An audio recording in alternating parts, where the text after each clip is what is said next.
These are a few exercises that I would recommend for anyone who's having kind of that hip and low back pain, particularly some of that like piriformis pain. So that little muscle that kind of runs, actually it's a pretty big muscle too for our glutes, but that runs from the sacrum and it connects into the side of the outside of the hip here.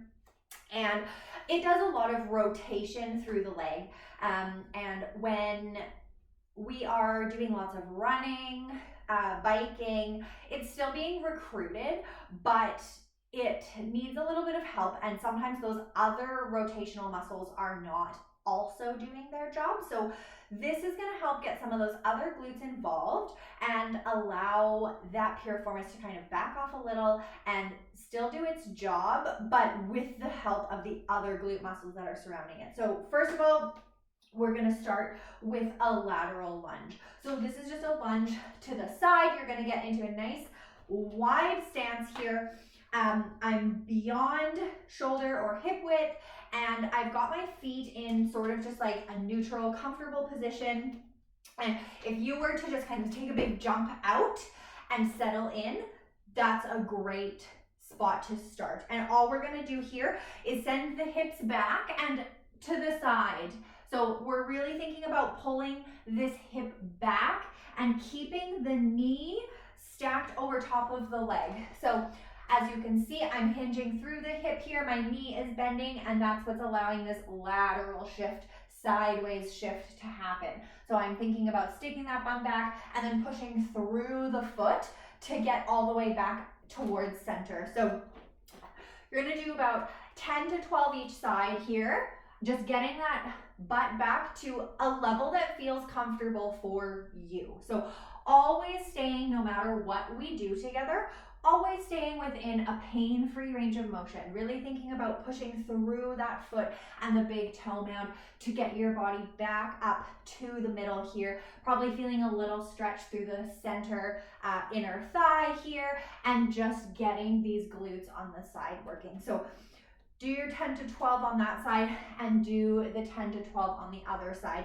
If you're like me, you might hear a little click or clack through your hip. That is okay, as long, again, as there's no pain. So really thinking about getting that hip back and then pushing through that foot and leg to get all the way back up through center, doing your 10 to 12 repetitions and just moving nicely with that. So that's going to get us into that different plane of motion and out of that kind of forward and back. Really nice way to warm up pre-run. Another one is going to be just our hip circles. You can do these laying down like a hip cars, or you can do them standing up. I'm going to choose laying down because that is my favorite. Okay, so I've got a mat down, nice and comfortable here. You could put a pillow or something underneath your head.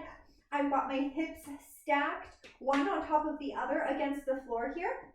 And then I'm just gonna do my circle. So I'm gonna bring my top leg, bend through the knee, bring it up as far as it's gonna go, open it up into this external rotation, and then I'm gonna start to kind of dive it down, and this hip is rotating into internal rotation as I find some extension. So extension being the hip going back and then coming all the way down nice and slow, meeting the two legs at the bottom. Then we're gonna reverse it.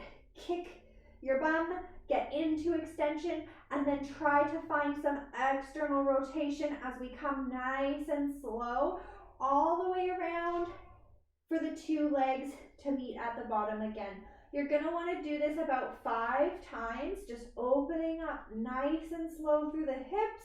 We're gonna do it on both sides here, trying to keep this rib cage not splayed out too much. So just opening up and then getting all the way back down.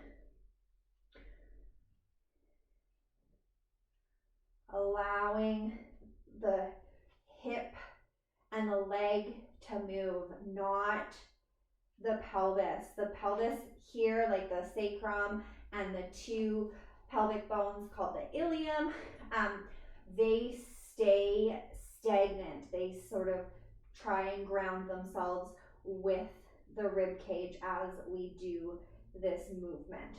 Okay, I'm gonna switch sides. I'd love for you to do 5 each side here. So go at your own pace. Stop this video if you need to, just to really take your time, and then get to the other side. So kicking that bum, getting into extension, moving that leg all the way open, up and out, and then pushing the foot down.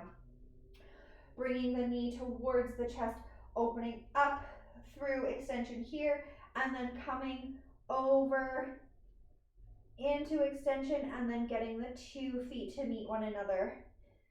Kicking that leg behind you, getting that knee into external rotation as we rotate that leg all the way down. Kick the feet to meet. Bring the leg up to the chest. Opening, opening, opening. Keeping some control and keeping those 2 hips stacked over top of each other. And your range of motion, you're just staying in whatever feels good and whatever is available within your body. So as long as it's no pain, just find the biggest range of motion that you can control, and then keep with that. You'll get stronger, you'll have more range of motion with time, the more that you do these types of exercises. Okay, so we've got some rotation, we've got some lateral movement, and now we're gonna also get the pelvis moving a little bit more. So this here is similar to kind of cat and cow. We're on all fours here. You could put something under your wrists if you need, but we're just gonna allow that belly to drop and the pelvis to go up towards the ceiling here. So I'm kind of keeping the top of my rib cage actually quite stable and firm here. So we're not doing a full cat and cow like this. We're gonna keep this rib cage a little bit more controlled and just see if we can get this bottom piece of the pelvis to move. So into these anterior and posterior pelvic tilts. So I'm gonna think about the bottom of my pelvis going up towards the ceiling, and then I'm gonna tuck that tail right underneath me so everything's coming forward here. Opening up, and I'm trying to keep this upper portion of the rib cage and the body a little bit more stable here. So opening up through the pelvis and just moving a little bit differently, allowing those glutes to come alive and allowing that pelvis to move a little bit more freely. Again, stay within a pain-free range of motion and a range of motion that feels available to your body.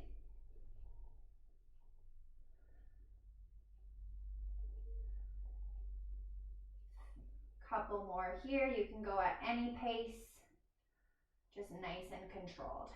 Okay, the last one, which is going to be good for you runners again, we're going to come into more of a 90-90 position here. So I've got my back leg 90 degrees and my front leg 90 degrees here. You might feel a little bit of a stretch already. If it's too much, put a pillow or a block or a bolster or something underneath your hips so you're just a little bit more elevated up off the ground. Once you're here, just bow forward towards that front leg.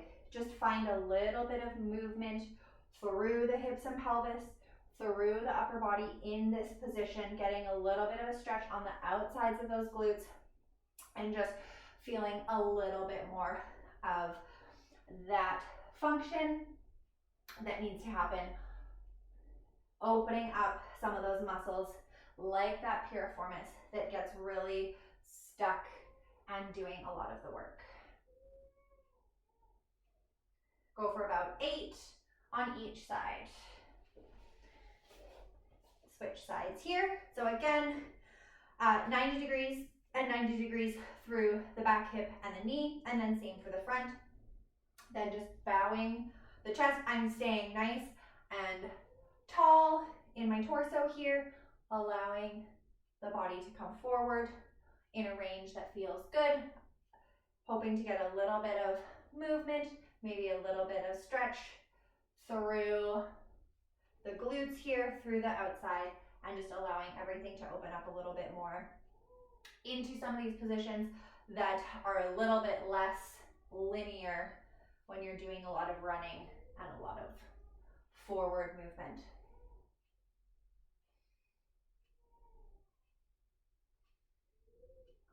So about 8 or so per side on that one, and that's it. Great little pre-warm-up for before run, or another good way to cool down as well, just to get all of those muscles moving a little bit more.